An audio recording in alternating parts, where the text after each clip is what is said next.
Good, good evening, everyone. Now, what is the radius of third orbits in lithium positive ion? Okay, so the radius of third orbits, that is like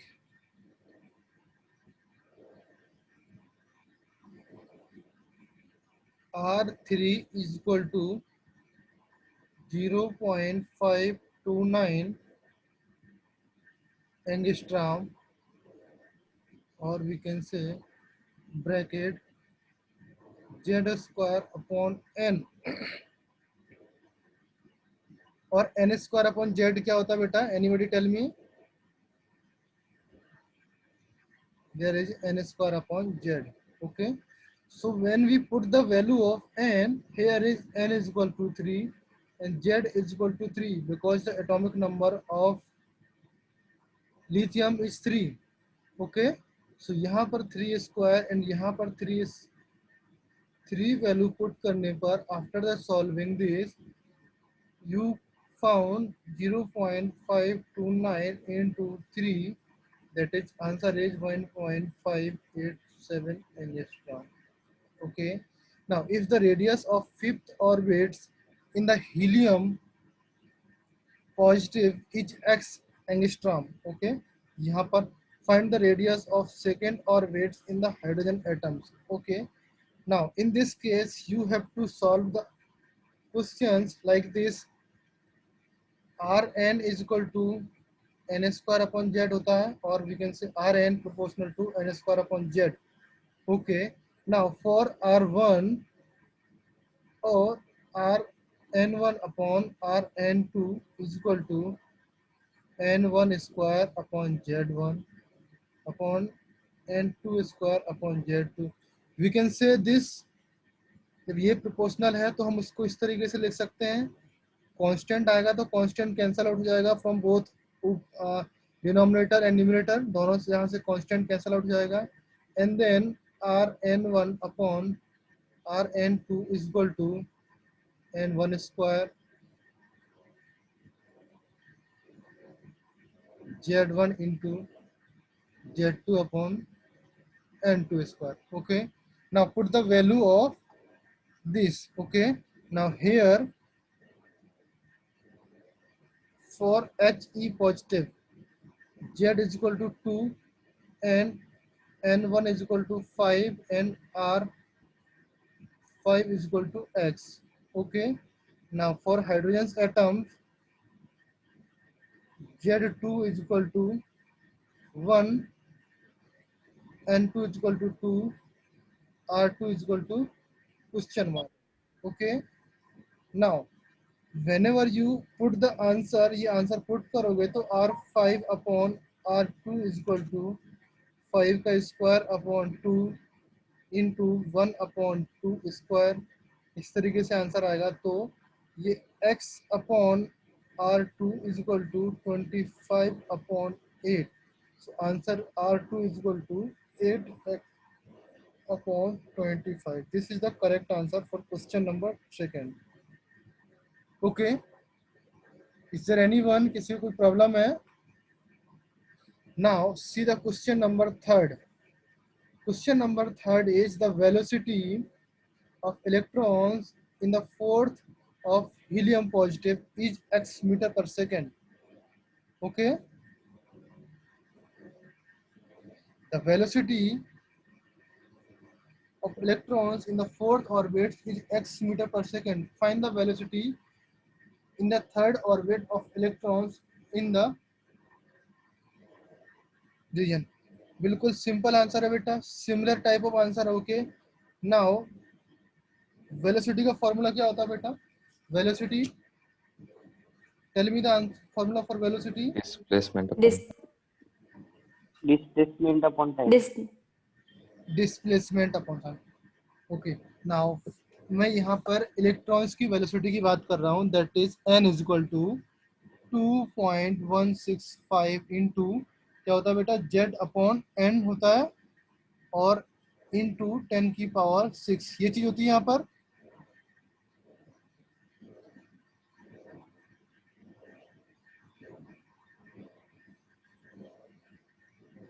किसी को कोई problem है इसमें? Velocity के फॉर्मूले में in the last lecture we have discuss, हमने बहुत अच्छे से डिस्कस किया था बेटा। इन केस अगर आप भूल गए हो तो मैं बता सकता हूँ, the formula of velocity that is Rn is equal to here. This is the formula for velocity. Okay. Now this is the relation for velocity in Z and N. Okay. Now here that is we can say that velocity of nth orbit is proportional to Z upon N. Okay. ये proportional होता है. Now here in the black color see the velocity of electrons in fourth of He. That means Vn 1 upon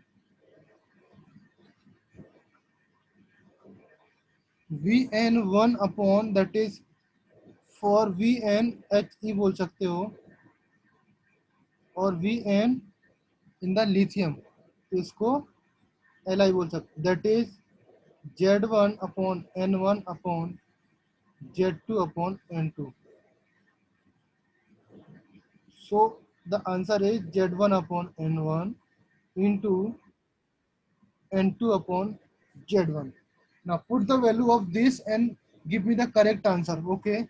Here Z1 is equal to, for this helium, helium के लिए Z की value कितनी होगी बेटा 2 for this, and N is equal to 4 and velocity is equal to x. And now the lithium के लिए velocity is equal to V2 रख देना, and here N is equal to 3 and Z is equal to, for lithium how much 3.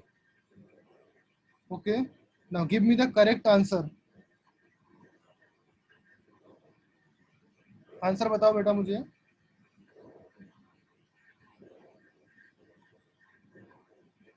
Tell me the answer.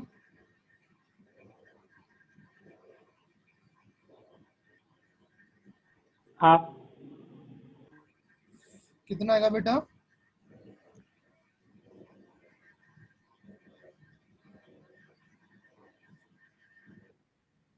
Okay. Now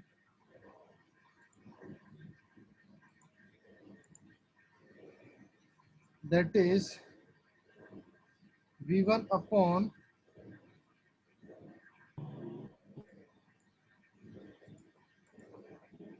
very good beta. Okay, 0.5. very good beta.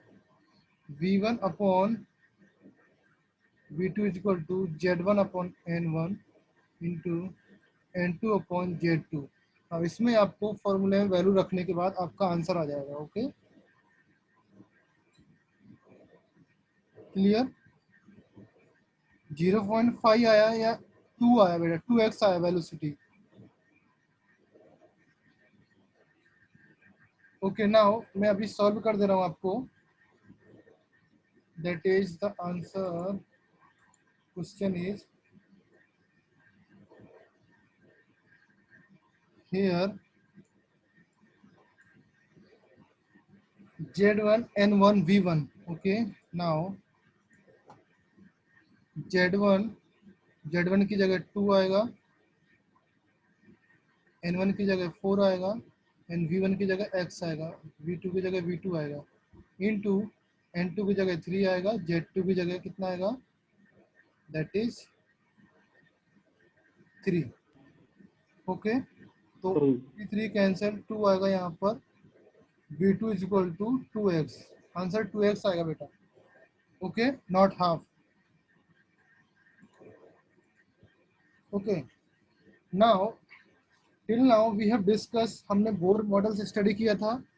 Now मैं आपको bore models revision करता हूँ, then हम लोग उसका कुछ hydrogen use in hydrogen spectrum में पढ़ेंगे. Okay,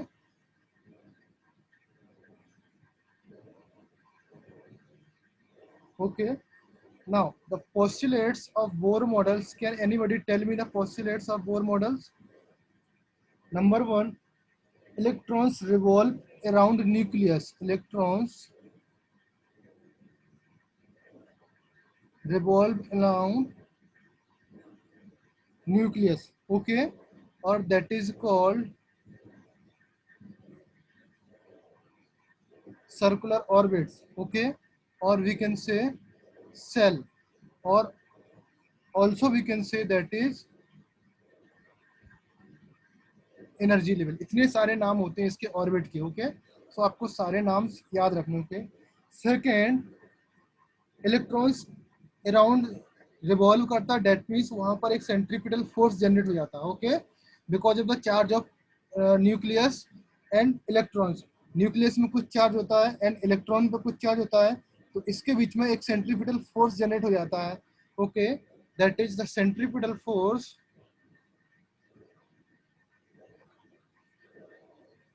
is due to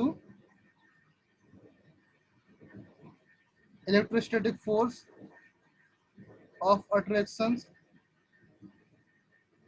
Okay, that is how much k into q1 q2 upon r square. Okay, now this centripetal force is balanced by the, कौन सा force से balance होता है, that is centrifugal force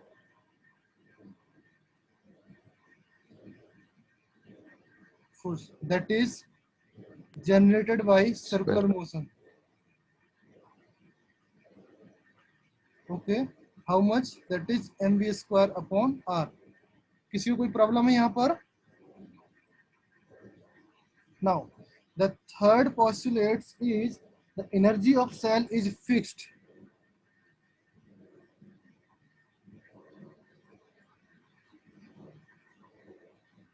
तो इसको हम क्या बोलते हैं, stationery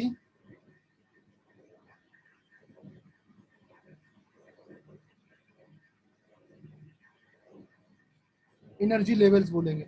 okay, now gain of energy. Now that means हमने यहाँ पे किया electron of cell is fix होती है.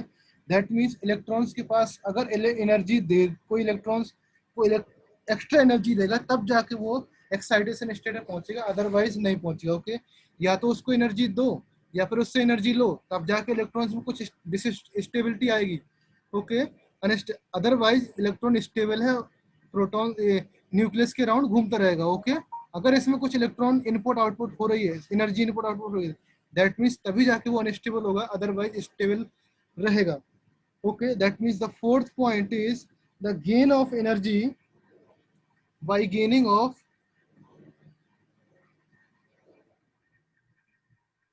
energy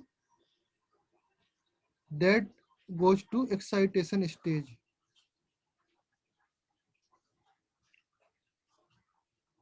Excitation to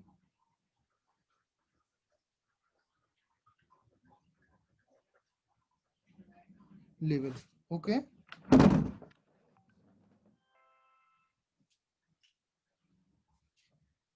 now when losses of energy, अगर इलेक्ट्रॉन्स की एनर्जी लॉस हो जाती है तब ये क्या होगा, D excited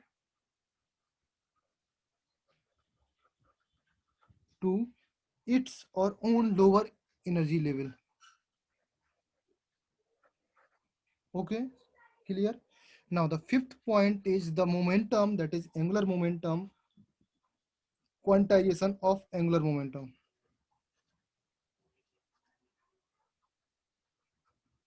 Quantization of angular momentum, that is mvr upon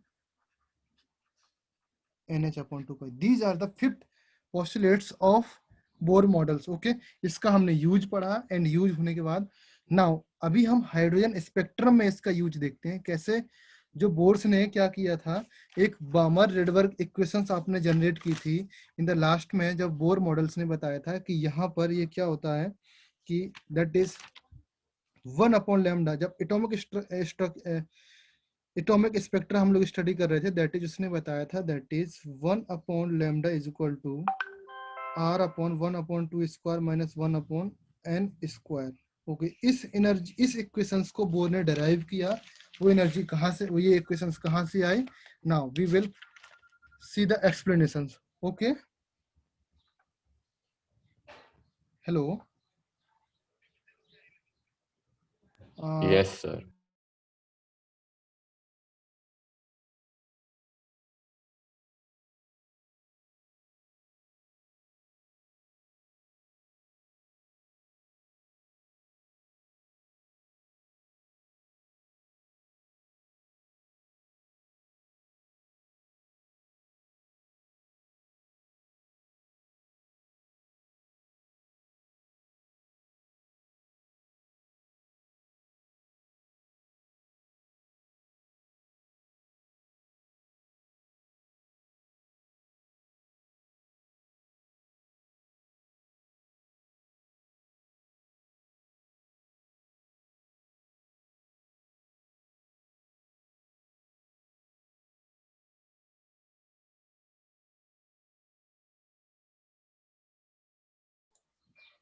Now, okay, so we, now the use of, that is, radius, velocity, and energy comparisons for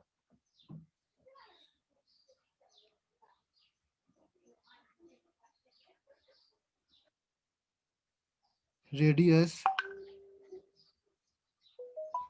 velocity,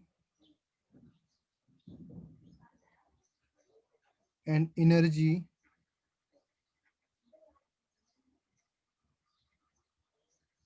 comparison for hydrogen and He positive. Sir Yes, यह always positive integer number रहेगा ना? कौन सा? N, हाँ N always positive रहेगा बेटा, तभी तो ऑर्बिट्स आगे बढ़ेंगे। एन ऑलवेज पॉजिटिव इंटीजर है। ओके सर ओके, नाउ अभी हम लोग इसमें कंपैरिजन देखते हैं, that is for hydrogens,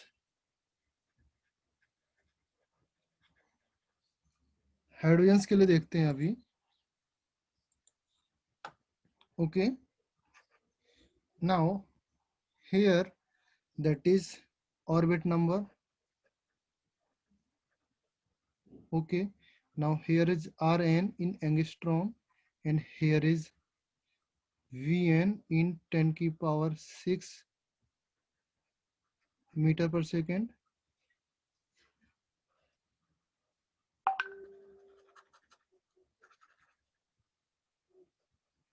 Okay, in the last, that is energy, electron volt per atom. Okay, clear? Now when you solve the questions, इसको आप लोग solve करोगे, that is 1 2 3 4, इस तरीके से जब आप पुट करोगे इसमें वैल्यू, सो द रेडियस आप लोग गेट 529 एंड 2.16 2.116 इंटू, थर्ड में 4.761, फोर्थ में आएगा 8.464. Okay, and here is the velocity 2.165 and 1.80825. okay, and 0.7217, and the last is 0.54125. okay, and the energy is 13.6, second is 3.4, third is, this is energy in the minus. okay, now 1.51, and the last is 0.85. okay, this is sir for वो velocity कम क्यों होती है?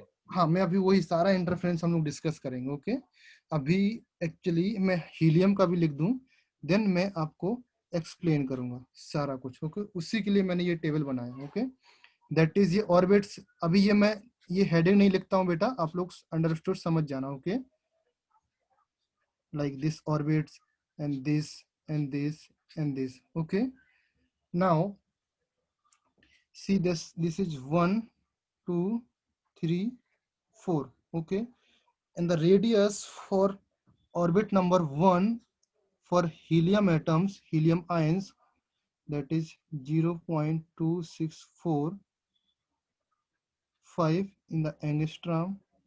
okay, and 1.058, and the third is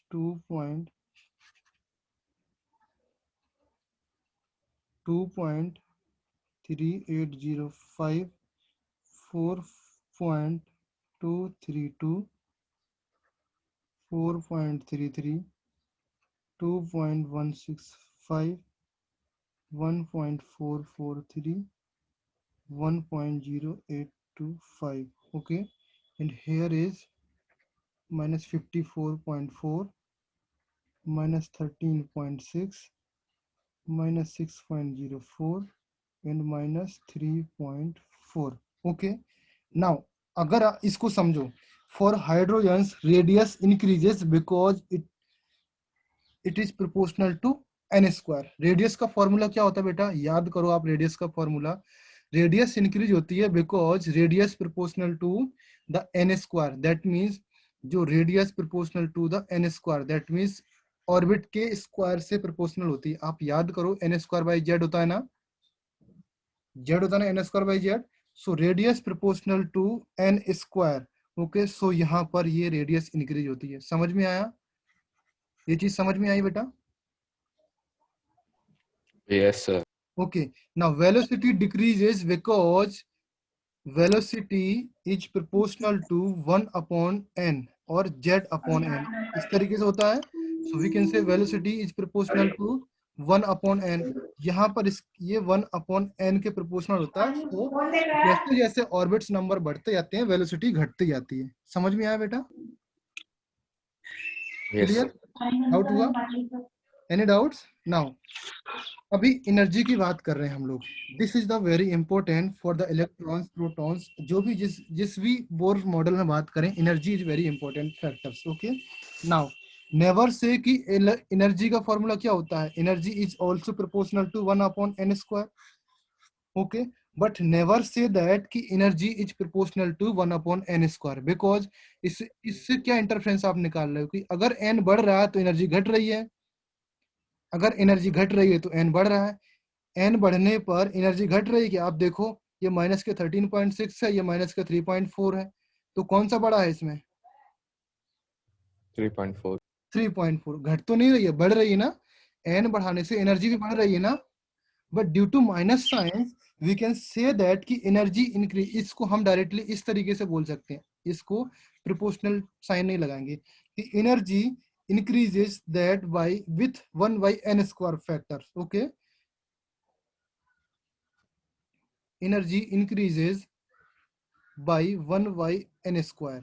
इस तरीके से बोल सकते हैं बेटा. है वही चीज, बस बोलने का तरीका, जो सलीका वो थोड़ा सा अलग है. बिकॉज अगर proportional to 1 by n square बोलते हैं दैट मीन्स वो होता है कि n की वैल्यू बढ़ाने से एनर्जी घट रही है. उस प्रोपोर्शनलिटी का मतलब ये होता है n की value, that means number of orbits. If we increase the number of orbits energy will be decreases.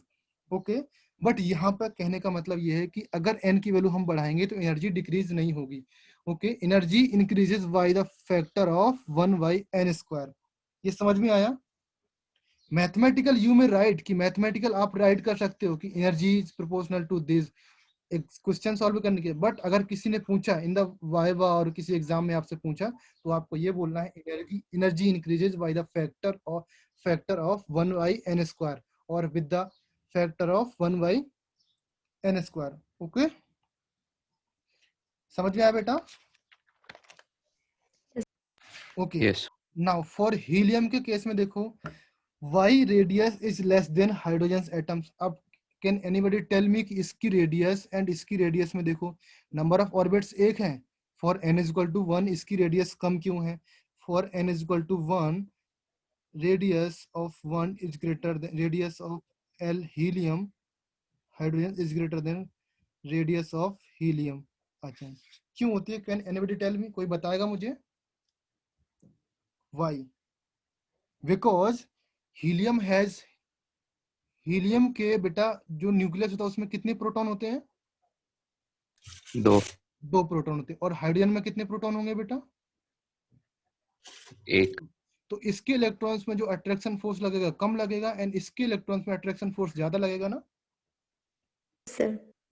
तो यहाँ पर अट्रैक्शन फोर्स ज्यादा हो जाने के कारण से उसकी रेडियस डिक्रीज हो जाएगी. सिंपल है ना?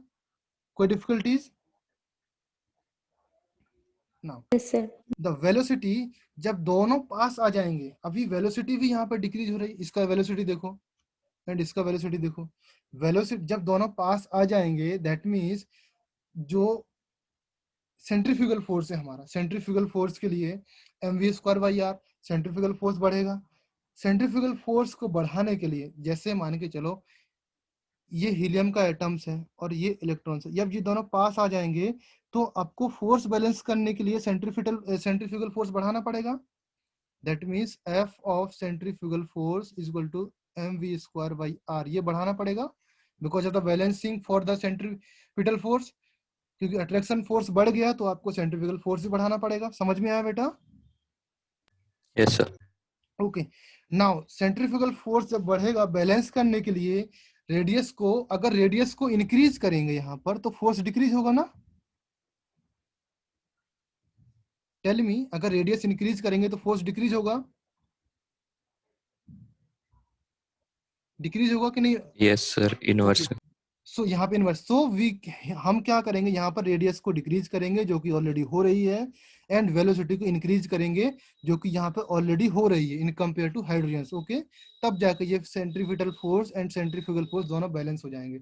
सो दैट्स वाई यहाँ पर ये इसकी वेलोसिटी भी इंक्रीज हो रही है, because for balancing the force, centripetal force and centrifugal force. समझ में आया बेटा? No sir. Yes. Clear? Now the hydrogen atoms, यहाँ पर इसकी एनर्जी ज्यादा होती है इन कंपेयर टू हीलियम्स, ये भी समझ में आया? क्यों होती है अभी उसको आप देख लो इन द नेक्स्ट स्लाइड में देखो, that is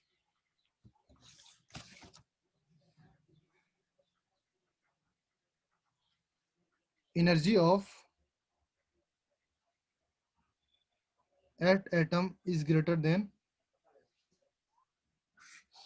helium ion. Okay, now logical interference क्या होता है बेटा? लॉजिकल इंटरफेरेंस ये बोलता है कि अट्रैक्टिव फोर्स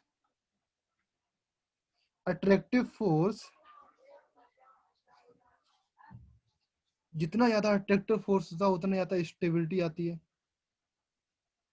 समझ में आया ये? अगर नहीं समझ में आया तो मैं एग्जांपल दे सकता हूँ।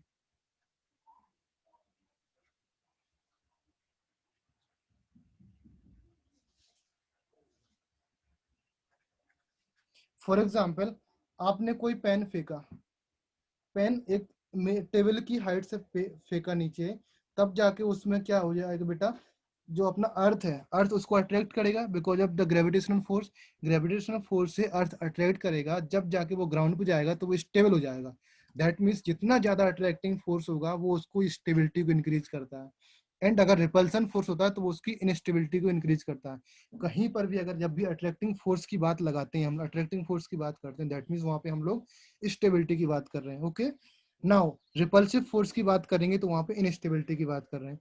अगर हम लोग एक, जैसे यहाँ पर पेन है मेरे पास, ओके, यहाँ पर ये अपना अर्थ है, ओके, जब यहाँ पर मैं ये फेंकूंगा तो ग्राउंड पे आकर के ये स्टेबल हो जाएगा। इन केस अगर मैं अर्थ में एक होल कर दूं तो ये पेन जाकर के सेंटर में जाके अटक जाएगा। वो एक फिजिक्स का मैटर है बेटा, वो फिजिक्स की बात है, वो हम लोग उतना डीप डिटेल्स में नहीं जा रहे हैं, बट इतना याद रखो, attracting force responsible for the stability and repulsive force responsible for the instability. Clear? Any doubts? Now, electrons in heliums are more stable than hydrogen atoms. Electrons in heliums are more stable than hydrogen atom because helium में क्या बेटा, 2 protons हैं and 1 electrons में attractive force लग जाएगा यहाँ पर, and atoms में क्या है, इसमें एक ही इलेक्ट्रॉन्स है, एक ही प्रोटॉन्स है और एक ही इलेक्ट्रॉन से, इसमें अट्रैक्टिव फोर्स कम लगेगा। ओके, तो अट्रैक्टिव फोर्स ज्यादा होने के कारण the electrons in the heliums electrons in the helium atoms are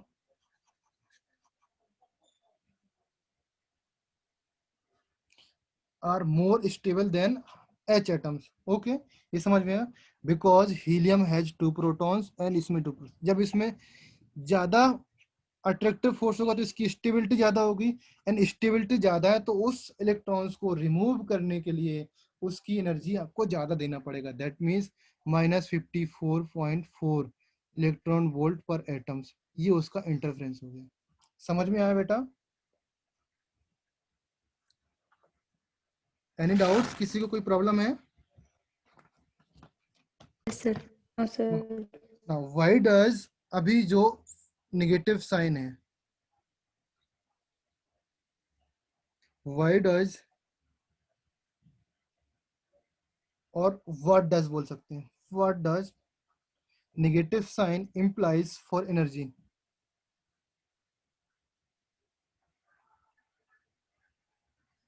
कोई बता सकता है नेगेटिव साइन का मीन्स क्या है? दैट इज, बेटा इसको ध्यान से सुनना, अगर ये आपका कॉन्सेप्ट क्लियर नहीं हुआ दैट आप लोग न्यूमेरिकल सॉल्व नहीं कर पाओगे। ओके, आपको कॉन्सेप्ट में गड़बड़ी रहेगी। Okay, electrons of any orbitals, that is energy of any orbital, that is minus 13.6 into z square upon n square होती है, that is electron volt per atoms। ये आपको फॉर्मूला नोन है, क्लियर है ना बेटा?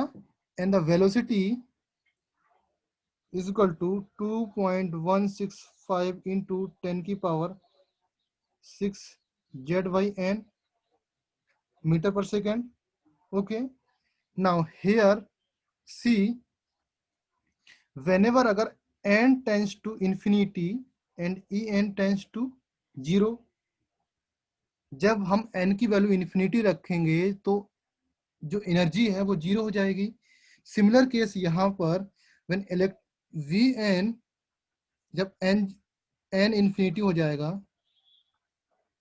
तो Vn 0 हो जाएगा। That means electron is at rest. यहाँ पर इलेक्ट्रॉन रेस्ट में है बिकॉज इसमें कोई भी वेलोसिटी नहीं है। समझ में आया बेटा?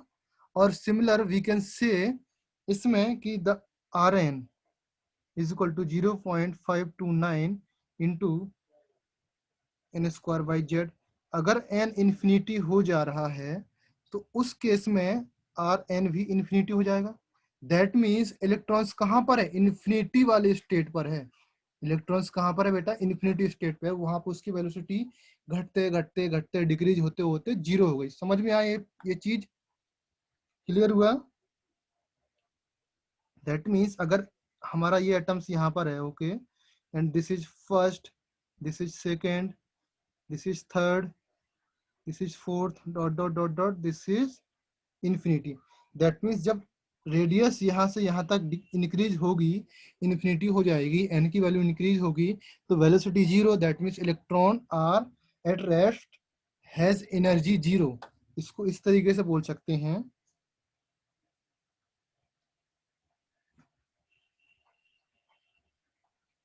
Free electrons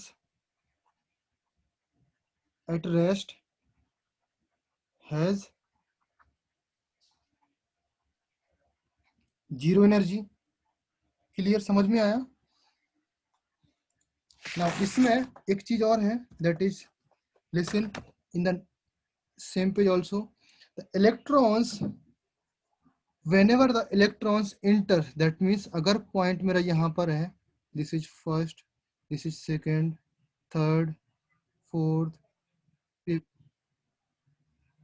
okay, now 1 2 3 4 5th, infinity। Clear? ये हमारा न्यूक्लियस है।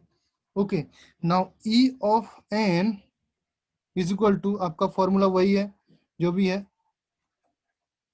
E1 is equal to minus 13.6। अगर 1 की वैल्यू रखेंगे यहाँ पर तो 13.6 जाएगा। Now electrons inter into attractive force, that means अगर इलेक्ट्रॉन्स यहाँ पर होगा तो उसमें अट्रैक्टिव फोर्स नहीं लगेगा। जब electrons enter, that means electrons अगर enters in the attractive force in this directions, the force, that means electrons stability में आएगा। अगर इन्फिनिटी पे है तो वहां पे इलेक्ट्रॉन्स अनस्टेबल है, इलेक्ट्रॉन्स वहां पर रहेगा नहीं। That means electrons enter into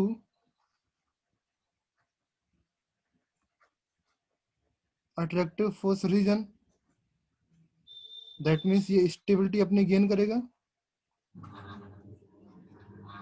clear है? And energy lower than now इसी एनर्जी को, जितनी एनर्जी यहाँ से यहाँ तक आने है वो लगाएगा बेटा, उसी एनर्जी को हम लोग ये कहते हैं एनर्जी। ओके, नाउ जब यहाँ से यहाँ तक आने में जितनी एनर्जी निकालेगा उसको, ये एनर्जी क्या हो जाएगी, उतनी ही लोअर एनर्जी हो जाएगी। एंड एनर्जी लोअर देन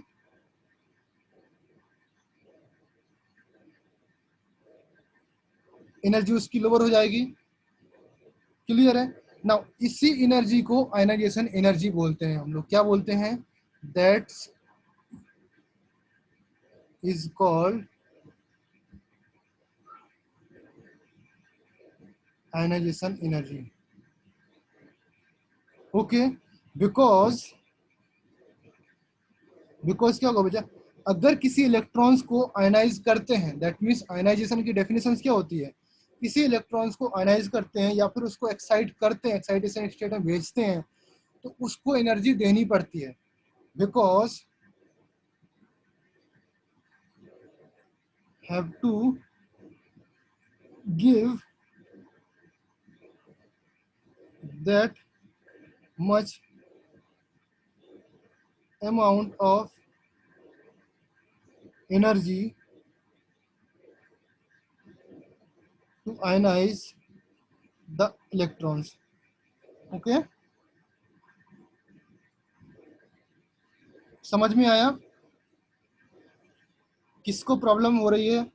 जब इलेक्ट्रॉन्स समहाउ अपने return to his first orbits, अगर इलेक्ट्रॉन्स किसी भी कारण से, किसी भी रीजन से अपनी फर्स्ट ऑर्बिट में रिटर्न कर जाता है, so that in that case he that emits 13.6 electrons volt energy. That means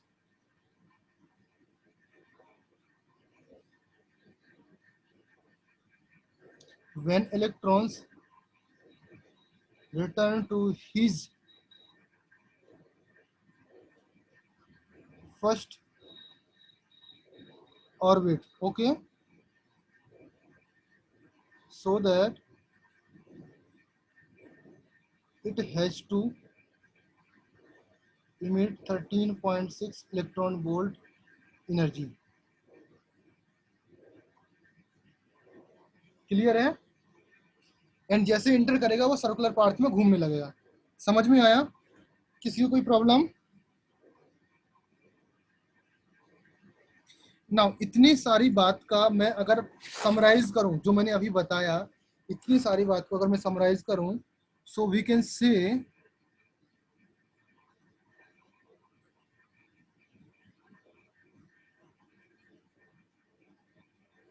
now we say electrons become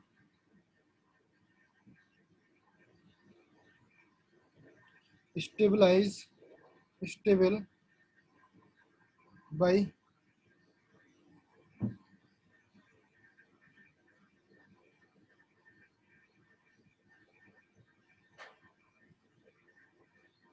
energy. Okay, now if you want to destabilize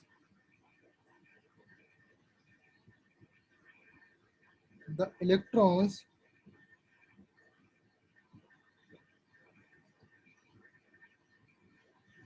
you have to supply at least 13 points, supply that much amount of energy, that is plus 13.6 electron volt. Okay, at least इतनी energy हमको देना पड़ेगा, तब जाके वो destabilise होगा।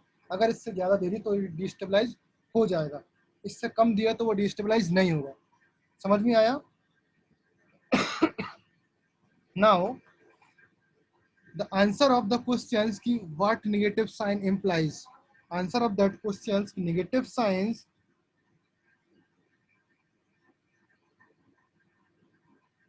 implies that the electron is stabilized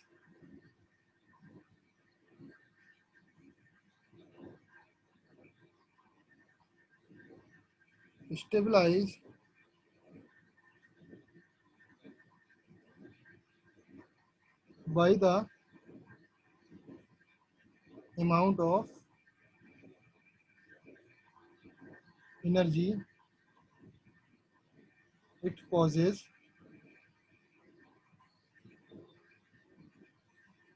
in a given orbit.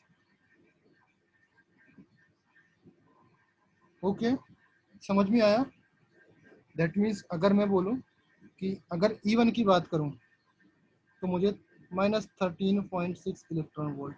Okay, मैं बात करूं E2 की बात करूं दैट इज -3.4 इलेक्ट्रॉन वोल्ट. मैं बात करूं E3 की दैट इज -1.51 इलेक्ट्रॉन वोल्ट. अभी ये सारी स्टडी इन्फ्लुएंस सारे हाइड्रोजन्स के लेके मैंने किया है. ओके, समझ में आया बेटा? किसी को कोई प्रॉब्लम?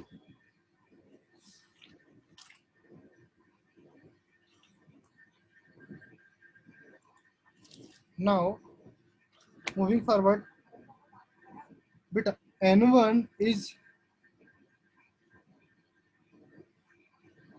को क्या बोलते हैं? N1 को क्या बोलते हैं? That is ground state और stable state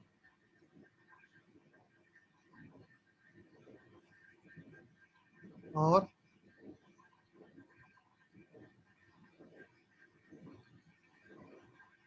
correspond to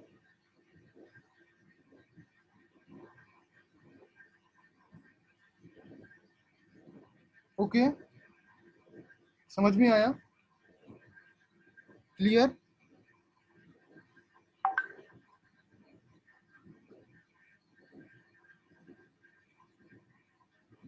now ionization energy.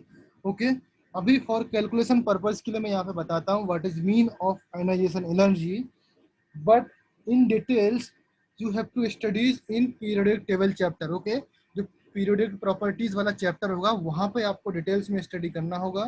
Now अभी फॉर कैलकुलेशन पर्पस के लिए मैं बताता हूँ ionization energy, that is energy required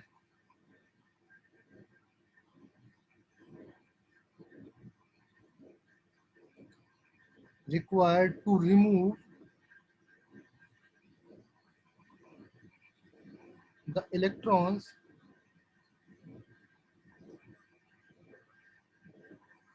from outermost shell. Okay, or orbits. Clear? Now electrons, the energy of electrons in nth orbit. ये क्या होगा बेटा? Ionization energy is equal to E infinity minus En. Okay. Now E infinity means 0 है, हमने calculate किया, minus En का formula हमने study किया दैट इज RH और Z square by N square. Already हमने स्टडी किया. Okay, so the ionization energy is equal to RH Z square upon N square. Clear हुआ बेटा? Yes. ओके, नाउ ये जो बातें हमने की हैं which is related to excitation states, जितनी भी सारी अभी हमने जो बातें की हैं that is related to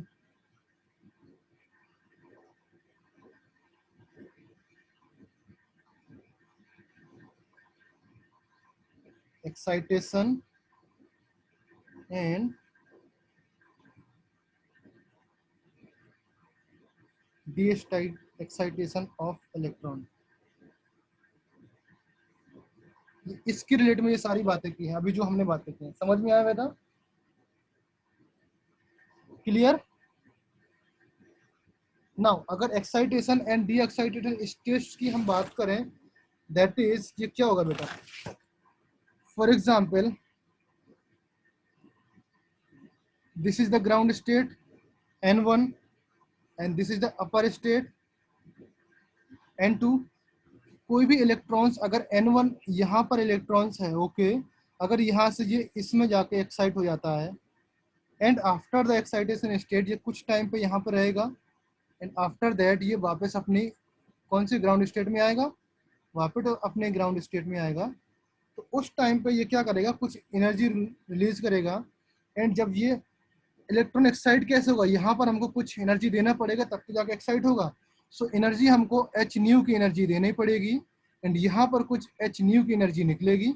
okay, ये दोनों एच न्यू की एनर्जी कैसे बराबर है मैं आपको बताता हूँ अभी। That is for excitation.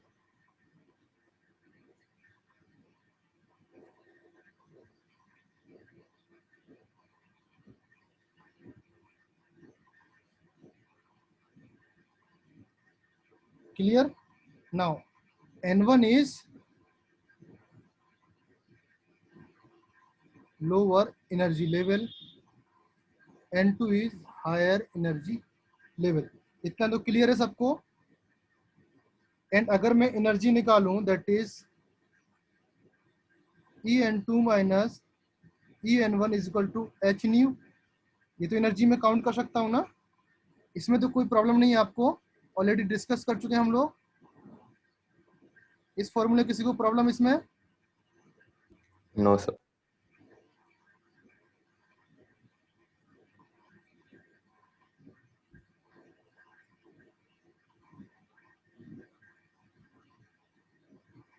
Okay, ना इलेक्ट्रॉन्स तभी लूज और गेन करेगा जब इसके डिफरेंस के बराबर एनर्जी और फोटोन इंटरेक्ट करेगा। दैट मीन्स ये इलेक्ट्रॉन्स तभी जाके लूज करेगा और इलेक्ट्रॉन्स गेन करेगा जब इसके difference that means energy of this level and this level, इन दोनों लेवल के बराबर जब एनर्जी यहाँ पर पुट करेंगे दैट इज एच न्यू, तब जाके एनर्जी इलेक्ट्रॉन्स इमिट करेगा। ये तो आपको आइडिया है ना, फोटो इलेक्ट्रिक इफेक्ट में पढ़ा हमने।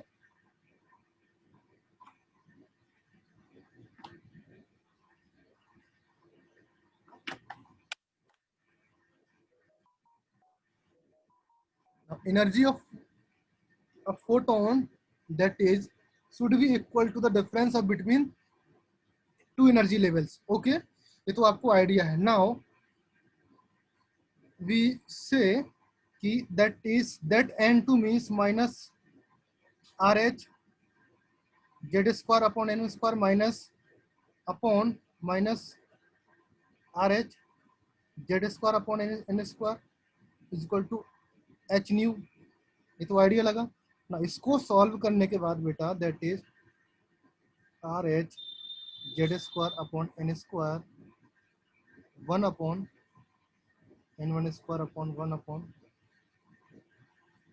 N2 square is equal to H nu। Okay, now इस H nu को मैं क्या लिख सकता हूँ? Anybody tell me? HC by lambda सी लिख बाय सकता हूँ। लैम्डा। एंड लिसन केयरफुली, ध्यान से देखना, मैं इसको 1 by lambda कर रहा हूँ and this is equal to RH upon HC in one bracket and Z square 1 upon N1 square minus 1 upon N2 square। Any doubts? किसी को कोई problem? Now no sir. this combination is called, क्या बोलते हैं इसको? R Z square।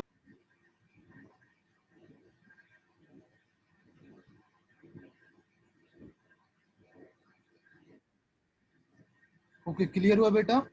जो formula इसने Niels Bohr ने दिया था वो इससे ड्राइव किया था, वही फॉर्मूला जो मैंने स्टार्टिंग में आपको थ्योरम में लिखाया था। समझ में आया बेटा?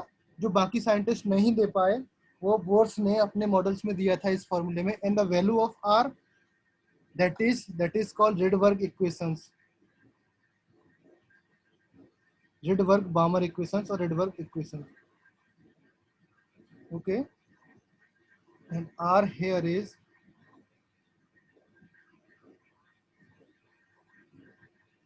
constant and the value is 1.097 into 10 की power 7 metre inverse. Okay, clear ना? ओरिजिनल फॉर्मूला बताएगा मुझे, ओरिजिनल फॉर्मूला क्या होता है बेटा? ओरिजिनल फॉर्मूला था 1 upon N1 upon R 1 upon 2 minus 1 upon N square. ये उसका ओरिजिनल फॉर्मूला था। नाउ यहाँ पर 2 कैसे आया, इसकी पोजीशन पर 2 कैसे आया, इसको हम लोग अभी डिस्कस करेंगे इन डिटेल्स में। ओके, नाउ फर्स्ट आप कुछ क्वेश्चन सॉल्व करो एंड उसके बाद मैं सॉल्व करूंगा कि ये 2 कैसे आया. Okay, now solve the how much energy required to ionize the electrons, that is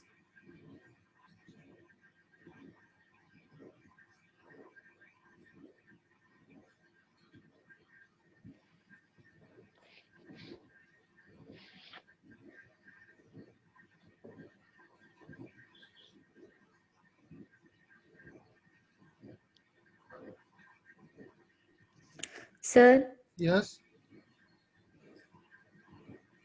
इसमें सेपरेशन एनर्जी भी आती है ना? क्या बेटा?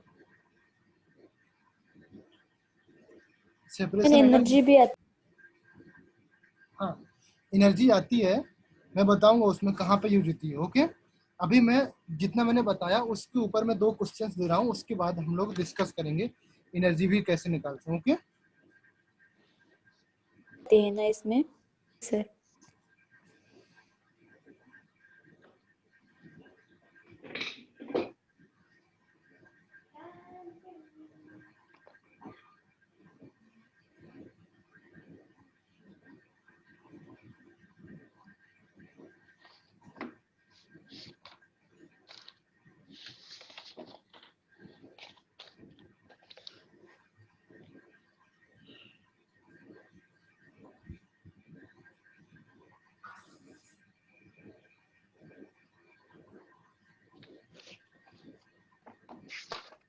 Can you solve it?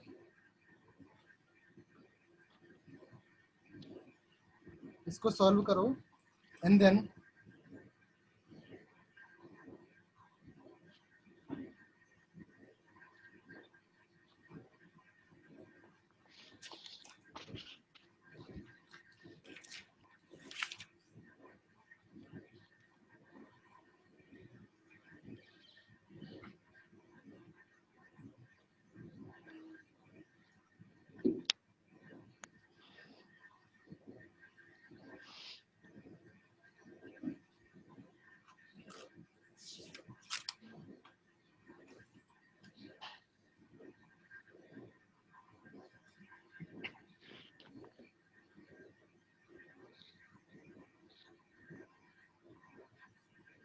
Answer आया बेटा? So see the solutions. Okay. Now En is equal to, everybody knows that, minus 13.6 into z square upon n square. Is there any doubts? Anyone? किसी को कोई प्रॉब्लम है? That is equal to minus 13.6 into 1 square upon 5 square. N is equal to 5 and hydrogen's atoms बोला. How much energy required? Okay, so Z की value 1 हो जाएगी. So the answer is minus 13.6 upon 25, that is minus 0.544 electrons volt. Okay, per atom. Clear? Now electrons, the ionization energy E infinity minus E5, that is 0 minus and minus 0.544. So the answer is 0.544 electron volt पर atom. ये positive में answer आ जाएगा. समझ में आया? कोई doubts? Any problems? Now already we know that कि E1 is equal to minus 13.6 electron volt energy होती है एंड हेयर आयनाइजेशन एनर्जी भी कितनी हो जाएगी? 13.6 इलेक्ट्रॉन वोल्ट पर एटम. ओके, जितना एनर्जी होती है उसको पॉजिटिव साइन में लिख करके उसकी आयनाइजेशन एनर्जी हो जाती है. इतना तो आप लोग समझ गए अभी तक. Okay, now the ionization energy of 1 is greater than ionization energy of fifth. Very important point, okay, star mark करो। इन इसकी जो डेफिनेशन मैं बता रहा हूँ, ionization energy of 1 is greater than ionisation energy of 5। 5 means क्या, number of 5 orbits, that is 5th orbits की बात कर रहे हैं हम लोग, ओके। बिकॉज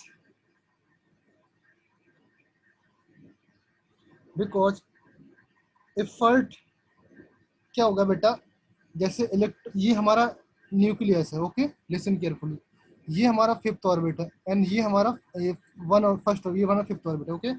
नाउ इलेक्ट्रॉन से निकालना यहाँ से इजी रहेगा या यहाँ से इजी रहेगा, बताओ मुझे।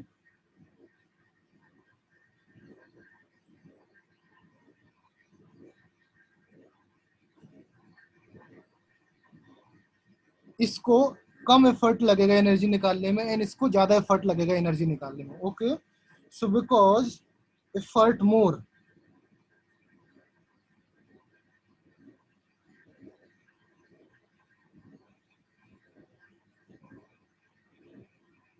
require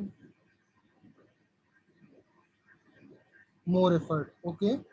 और वी कैन से इस तरीके से बोल सकते हैं बेटा कि क्या बोलेंगे, 5th ऑर्बिट्स में यहाँ पर एनर्जी लेवल इसकी ऑलरेडी हायर एनर्जी लेवल में था, यहाँ पर उसकी स्टेबिलिटी कम थी, तो इसको निकालने के लिए हमको कम एनर्जी की जरूरत पड़ेगी। समझ में आया? एनीवन हैज एनी डाउट्स, किसी को कोई problem? Now next heading is induced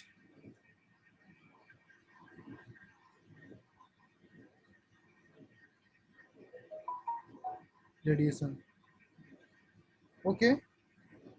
आपने पढ़ा इंड्यूस्ड रेडिएशन या नहीं पढ़ा आपने अभी तक?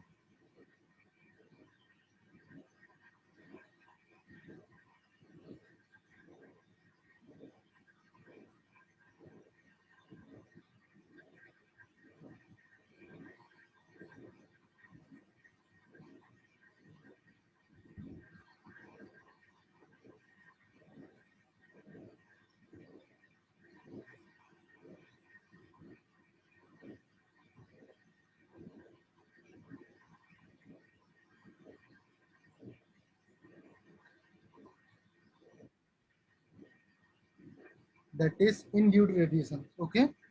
Now n is equal to 1, n is equal to 2, n is equal to 3 and n is equal to 4, like this। ऊपर भी चलेगा इस तरीके से, n is equal to infinity तक चलेगा, ओके, क्लियर है? नाउ व्हेनेवर इलेक्ट्रॉन्स क्या होगा बेटा, फर्स्ट ऑफ ऑल इलेक्ट्रॉन्स यहाँ से एक्साइट करेगा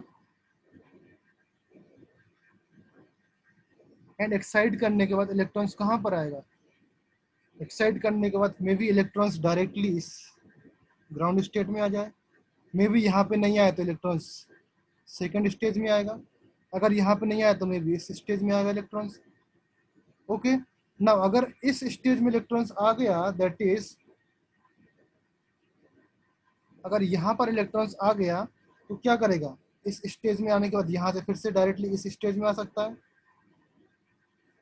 और मे बी यहाँ से यहाँ इस स्टेज में आ सकता है, ओके। या अगर इस स्टेज में आ गए तो यहाँ directly n is equal to 1 पे आ सकता है। ये समझ में आया बेटा? फर्स्ट इलेक्ट्रॉन्स यहाँ से, इसमें कुछ सर्टेन अमाउंट ऑफ एनर्जी मिली इसको, दैट इज λ1 वेवलेंथ। जब ये डायरेक्टली इसमें आया था तो यहाँ से उतनी ही एनर्जी इसमें रिलीज करेगा, ये समझ में आया? जितनी यहाँ पर फ्रिक्वेंसी, और वी कैन से इसमें hc/λ, और वी कैन से यहाँ पर जितनी वेवलेंथ यहाँ पर थी उतनी वेवलेंथ में यहाँ से ये रिलीज करेगा। समझ में आया बेटा? किसी को कोई डाउट, कोई problem? So in that case exam में क्वेश्चन आता, find the number of lines emitted, okay. So now इसमें अभी क्या बोल सकते हैं, n इज इक्वल टू 4 से 3 में आया बेटा, और 4 से डायरेक्टली 4 से 3 में आ सकता है, और 4 से क्या 2 में आ सकता है, और 4 से 1 में आ सकता है। यहाँ पे देखो, दिस इज 4 से 1 में आ सकता है, 4 से 2 में आ सकता है एंड 4 से 3 में आ सकता है, ओके। ये क्लियर हुआ? एंड नाउ दिस इज 3 2, 3 से 2 में आ सकता है, एंड 3 से 1 में आ सकता है, एंड लास्टली 2 से 1 में आ सकता है. तो दीज आर द एग्जाम में क्वेश्चन ऐसे आएगा, find the number of line imitates. Okay, so the formula is number of line imitates is equal to n bracket n minus 1 upon 2. Okay, so this is the formula for number of line find करने के लिए. Okay, now अगर आपको exam में इस तरीके से बोल देता है, एग्जाम में क्वेश्चंस ऐसे भी आ सकता है. ओके, लेट्स से कि n is equal to 8 to n is equal to 5 में नंबर ऑफ लाइंस निकालो. आप निकाल सकते हो बेटा. Okay, n is equal to 5 को क्या मान ले हो? लेट्स से कि n is equal to 5 is equal to 1, and इसमें से 5 माइनस 1 करोगे तो 4 आएगा, एंड दैट 4 यहाँ से माइनस कर दोगे तो यहाँ पे क्या आ जाएगा? 4 आ जाएगा. तो the number of line emitted from 4 to 1 is equal to number of line emitted from 5 to 8. Okay, समझ में आया? इसमें क्या है बेटा, 5 say that means 8th floor से हमको 5th फ्लोर में आना है. तो कितने वेज हैं हमको 5th फ्लोर में आने के, तो वो बता रहा है. दैट मीन्स हम 4 से डायरेक्टली 3rd फ्लोर में आ सकते हैं, फिर 3rd से 2 में आ सकते हैं, फिर 2 से 1 में आ सकते हैं. ये एक केस हो गया. ओके, नाउ 4 से 1 में आ सकते हैं, ये एक केस हो गया. तो नंबर ऑफ लाइंस अगर काउंट करना है इन दैट केस, तो आप यहाँ से काउंट कर सकते हो. ओके, नाउ अगर एनर्जी काउंट करना है, फॉर एग्जाम्पल आपको एनर्जी काउंट करना है, that is E1 is equal to E2 से E3. इसमें क्या करेंगे, E2 की एनर्जी प्लस E3 की एनर्जी दोनों को ऐड कर देंगे, and here HC by lambda 2 plus HC by lambda 3 and here HC by lambda 1. तो the formula is HC by lambda 1 is equal to 1 upon lambda 2 plus 1 upon lambda 3. Clear? Anybody have any doubts? किसी को कोई problems?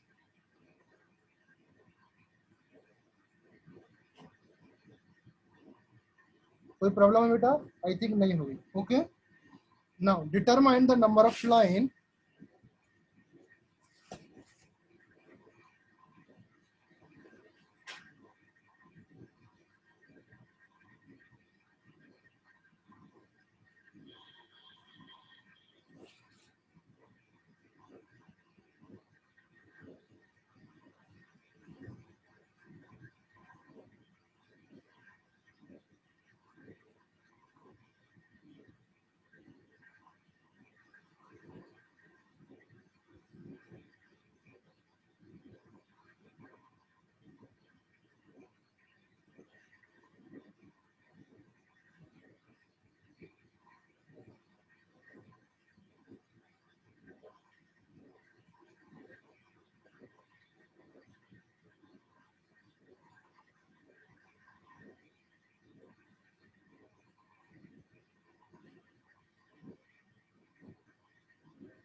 Okay. Now here the solution of this questions आप लोगों ने solve कर लिया होगा. So what is the answer for this? Tell me anybody, what is the answer for this? Number of line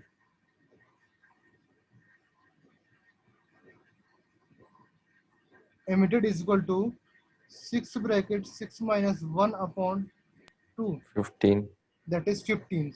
Okay, clear? Now transitions बनाना है बेटा, तो आप उस तरीके से टेबल बना लो. n इज इक्वल टू 6 से इस तरीके से बना सकते हो, जैसे मैंने अभी लास्ट क्वेश्चन में बना के दिखाया. और अगर आपको नहीं बनाना है तो आप इस तरीके से लिख सकते हो, दैट इज 6 to 5 आएगा, and 6 to 4, 6 to 3, 6 to 2, 6 to 1. Okay, and the next 5 to 4, 5 to 3, 5 to 2, 5 to 1, and here 4 to 3, 4 to 2, 4 to 1, and here 3 to 2 and 3 to 1, and here 2 से 1. तो आप इसको भी काउंट करोगे तो भी 15 होगा, एंड इससे भी निकालोगे तो भी 15 होगा. समझ में आया बेटा? कोई problem? Now here is some terminology. कुछ टर्मिनोलॉजी है ग्राउंड स्टेट को लेकर के, that is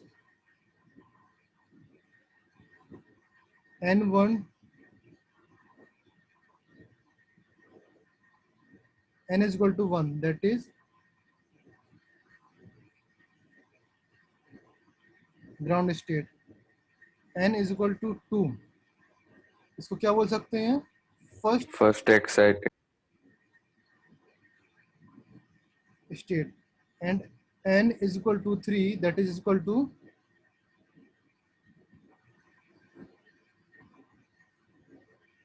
okay. Similarly N is equal to 6 क्या बोलेंगे? 7th excited. Fifth. Sorry. Okay, clear? Now the formula of this, that is 1 by lambda is equal to R Z square 1 upon N1 square minus 1 upon N2 square. Okay. Now इस फॉर्मूले में R की value क्या होगी? That is 1.097 into 10 की power minus 7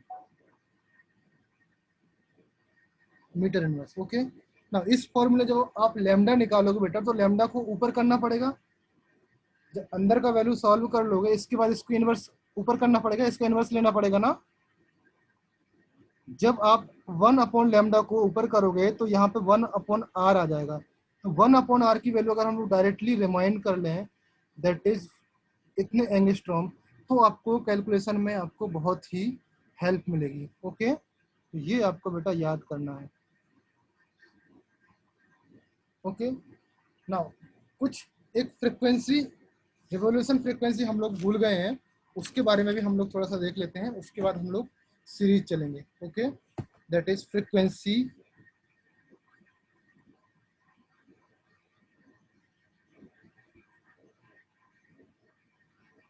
of revolutions of electrons. Okay. Frequency क्या होता है बेटा?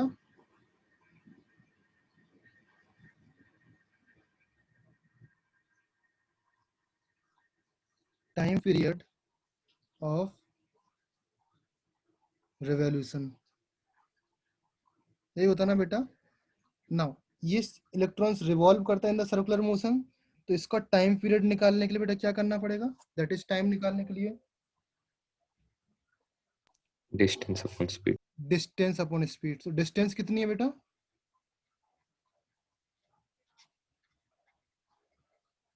That is the 2 circumference. pi r. 2 pi r और एन लिख सकता हूं मैं यहाँ पर. Okay. And we n, that is equal to the time period. Okay. Now frequency of revolutions, इसको मैं 1 अपॉन एफ लिख सकता हूं, और we can say that is frequency of revolutions f is equal to 1 upon T. So that means we n ऊपर हो गया and 2 pi are N नीचे आया. ओके. एंड नाउ ये बेटा याद रखना आपको, ये थोड़ा सा आप, this is not the frequency of photons.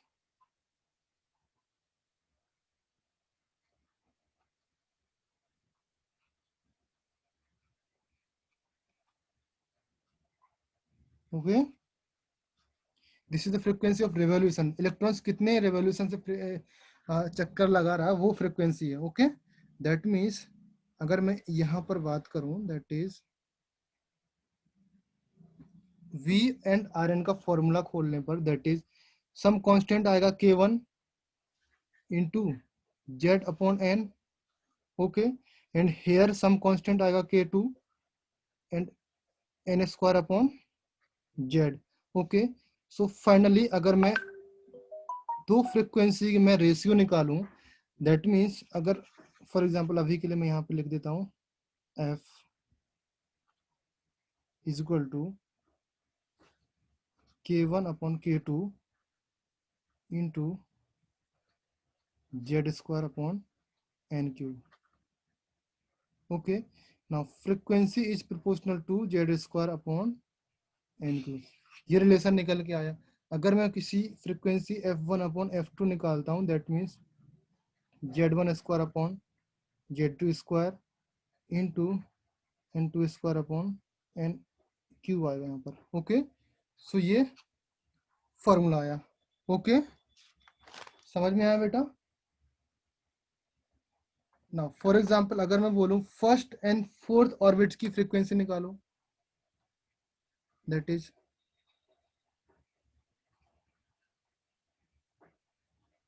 First and fourth orbit की, सो क्या हो जाएगा यहाँ पर f1 upon f4 is equal to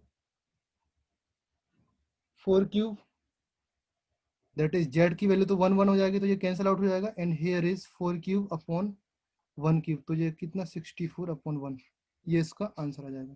समझ में आया बेटा? Anybody has doubt? किसी को कोई प्रॉब्लम है?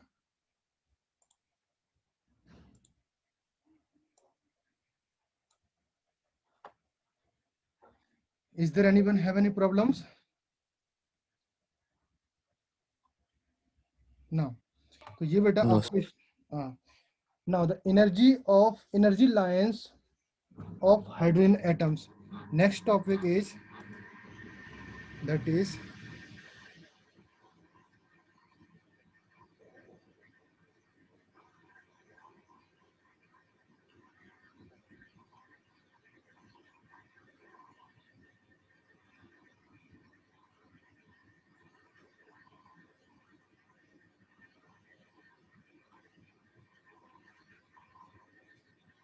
okay, hydrogen atoms.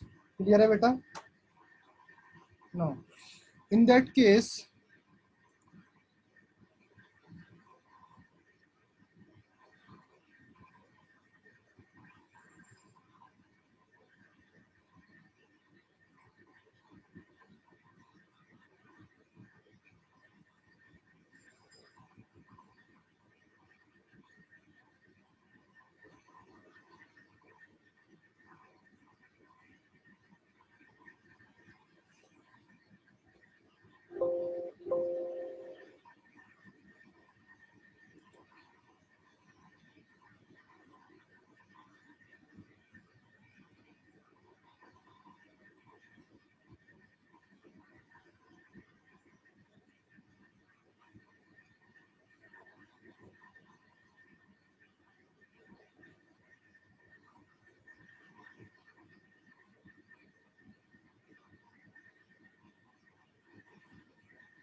now 1 2 3 4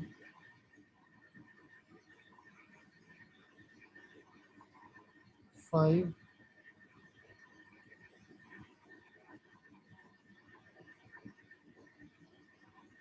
6 7 okay। now इसमें क्या है बेटा? that is n is equal to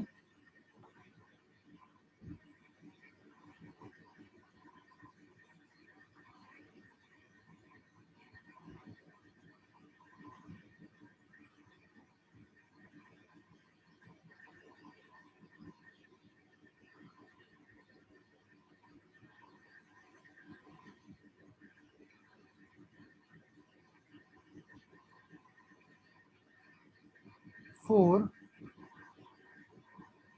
5 2 3 4 5 n is equal to 6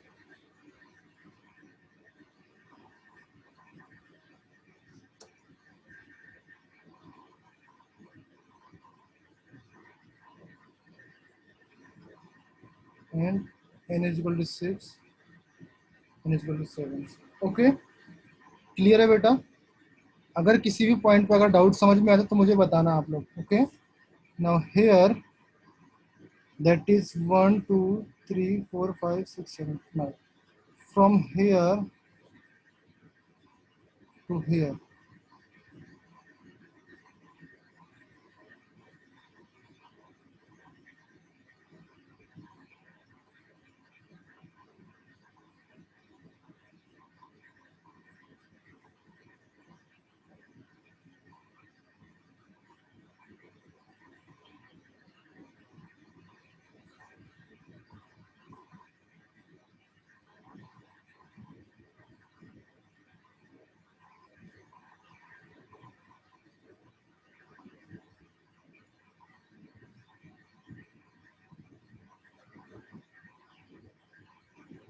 Okay,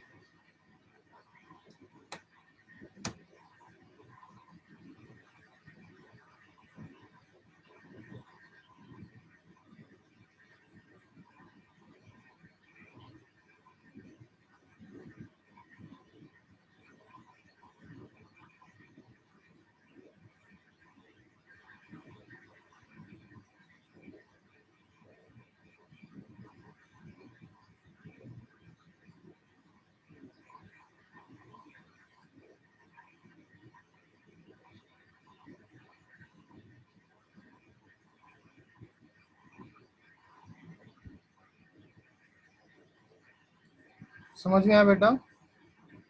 this is Yes, called, sir. Already आप लोगों ने देखा होगा, this is called lemon series और Lyman series,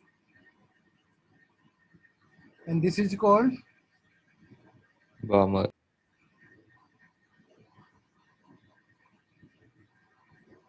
and the third one is Question.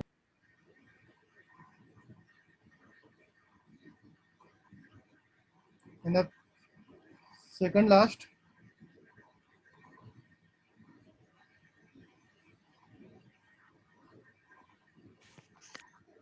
and the last one is, this is second last bracket series and last one is font series. ओके, P silent रहता है इसमें, this is last one is a font series. Okay, clear है? And then now these series are live in ultraviolet regions, that is this series lies in UV regions, and this series lies in visible regions, and this series lies in infrared regions, and this is also infrared region, and this is also infrared region. Infrared reason का wavelength बहुत बड़ा होता है, इसलिए ये इसमें लाई करता है. ओके, नाउ बामर सीरीज का ऑलरेडी आपने फॉर्मूला डिस्कस किया था. बामर सीरीज के लिए ग्राउंड स्टेट क्या हो जाएगा बेटा? For now we have discuss the formula already, 1/λ is equal to are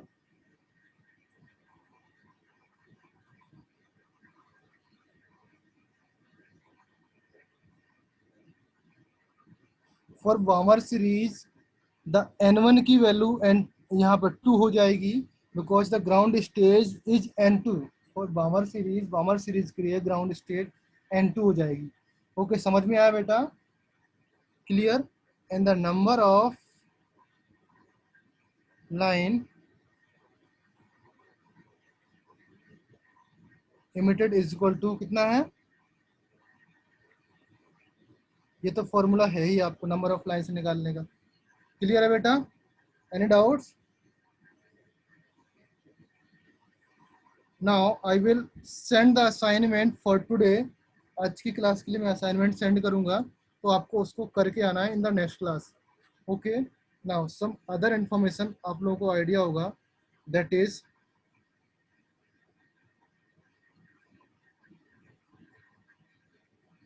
Lyman series. Okay, second is Balmer series, questions, bracket series, font series. Now, in this series, the value of n1, that is इसके लिए n1 की value 1 है, इसके लिए n1 की value 2 है, इसके लिए n1 की वैल्यू 3 है, इसके लिए 4 है, इसके लिए 5 है। Okay, the value of n2, tell me the value of n2। n2 की वैल्यू क्या हो ब्रैकेट जाएगी? 2 1 3 infinity, 3 4 infinity, 4 5 infinity, 5 6 infinity, 6 7 infinity. Clear है? Now the region where they found, region first UV regions में, विजुअल रीजन्स में, and this is near infrared, okay, and this is middle or mid infrared region, okay, and this is far infrared, that means infrared अगर यहाँ से यहाँ तक infrared है तो यहाँ पर हमारा पास्चन होगा, यहाँ पर हमारा ब्रैकेट होगा, और यहाँ पर हमारा फुंड सीरीज होगा। ओके, समझ में आया? So these are the general information.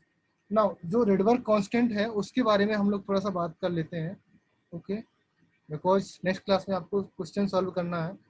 So the general information that is n2 is always greater than, n2 is equal to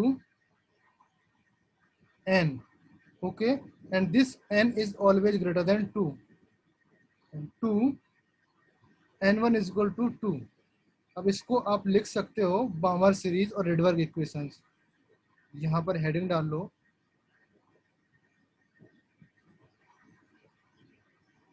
बामर series और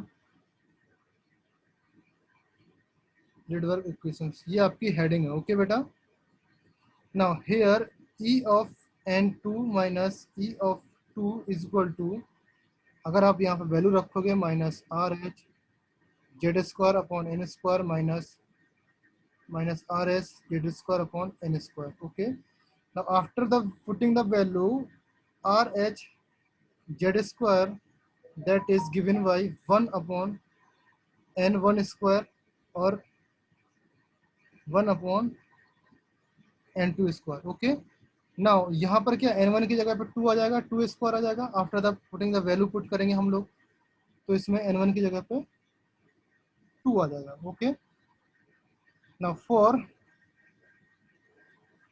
h is equal to z is equal to 1। Okay, now this is equal to h new, तो यहाँ पर मैं h new is equal to क्या करूँगा, r h 1 upon 2 square minus 1 upon N square. Okay, and this r h that is h c by lambda is equal to are h 1 upon 2 square upon 1 upon N square, and 1 upon lambda is equal to are H upon H C 1 upon 2 square upon 1 upon N square.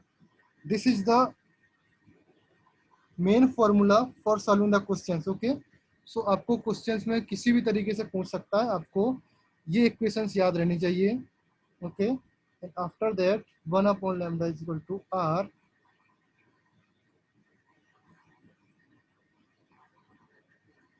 is equal to 1.097 into 10 to the power 7 meter inverse, and 1 upon r is equal to 911.5 Newton inverse। Okay, समझ में आया बेटा? Clear? Now आज के लिए इतना काफ़ी है, इनफ है। आई थिंक क्लास ओवर होना चाहिए अभी, बिकॉज आप लोग लोडेड हो जाओगे।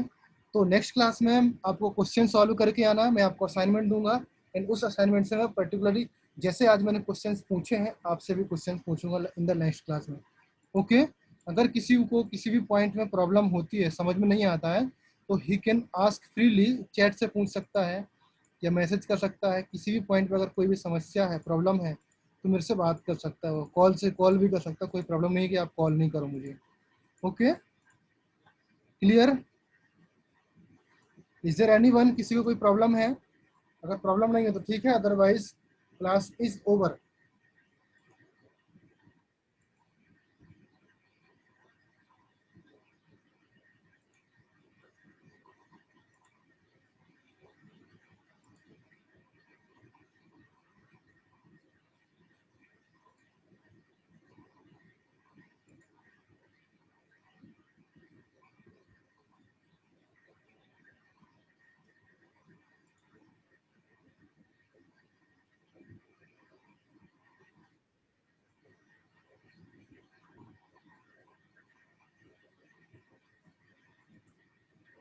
यस बेटा, लास्ट फॉर्मूला जो बामा रेडबर्ग वाला कांस्टेंट है उसका एक फॉर्मूला है। ओके, ऑलरेडी हमने डिस्कस कर चुके हैं बहुत टाइम्स। ओके, बहुत बार डिस्कस कर चुके हैं।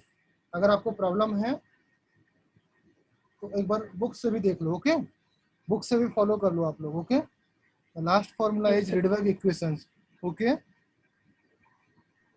This Yes. Formula is Rydberg equations.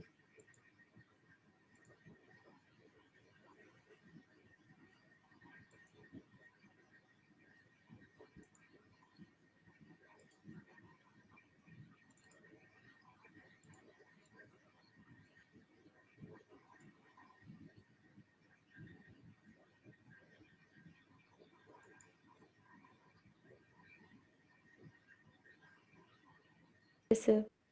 Sir class की कुछ बुक है क्या? क्या क्या? यस बेटा बोलो। क्लास में कुछ बुक दिए है क्या? क्लास में कुछ बुक दिए है क्या? हाँ, बुक्स दिए हुए हैं, जो बुकलेट्स वगैरह है। ओके, वो दी गई है। ओके, आप उस बुकलेट्स को ला सकते हो। हाँ. सेंटर पे जाओ, सेंटर पे रखा होगा। मैम से Yes, बोलो sir. कि मैम बुक्स, हमको बुकलेट्स चाहिए, केमिस्ट्री की, फिजिक्स की, मैथ्स की, बायोलॉजी की, सारे सेक्शन की बुक्स अवेलेबल है। ओके, आप सेंटर पे जाकर बुक्स ले सकते हो, उससे प्रैक्टिस कर सकते हो। ओके, एंड जो मैं प्रैक्टिस कराऊंगा मोस्टली क्वेश्चन उसी के ही रहेंगे। Yes, sir. एंड कुछ क्वेश्चन होंगे जो IIT जेईई में आए हुए होंगे, लास्ट ईयर के प्रैक्टिस क्वेश्चन होंगे। Okay, Yes, sir. Anything else?